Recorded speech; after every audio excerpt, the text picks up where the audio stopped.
First game of the replay pack, Scarlett opens up with an extremely standard 4 queen and gets 2 gas around 5:15. Goes straight into Ling Infestor and plays a very standard game, going up to Broodlords. Next up it's Violet vs Nestea, some lovely ZVZ action between the cutest Zerg ever and the god of the universe.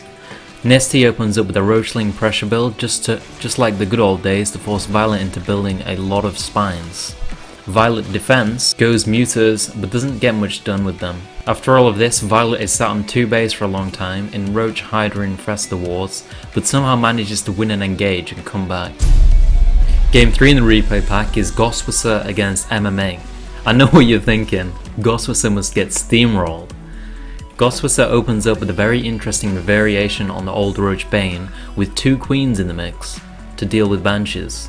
It doesn't go too well for him and he ends up being behind. Somehow though, he manages to hold on for 20 minutes against MMA's mech despite being behind, and somehow manages to push back and win the game. Next up, the best Zerg in the world, in my opinion, against one of the strongest Protoss players in the world, Creator. Life opens up with a hatch first and gets cannon rushed with a Zealot. I struggle with situations like this myself, so this was a good replay for me. Life holds it well, then Creator gets stuck on 1 base for a long time and decides to do some silly all-in against Life, basically going 2 base Mutalisk. And finally, Stefano vs MVP. This replay showcases the new style that everyone has been talking about, Roach, Hydra and ZVT.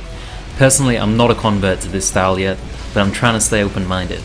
If you like the idea of this style, go check out this replay for some tips. Alright lads, I was supposed to get this up yesterday, but I did get busy yesterday on Sunday, so I ended up going to a LAN and then I ended up going out after and getting drunk, so I didn't think it'd be a good idea to make a video when I'm drunk.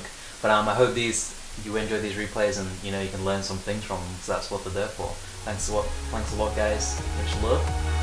Yeah, we haven't done this for a while. Much love and peace. So picking up the lair with the next 100 gas after the carapace, and then throwing down a Roach Run as well. Once you've got full saturation on 2 base, that is when you want to throw down your 3rd base. And this is pretty much the end of the standard build.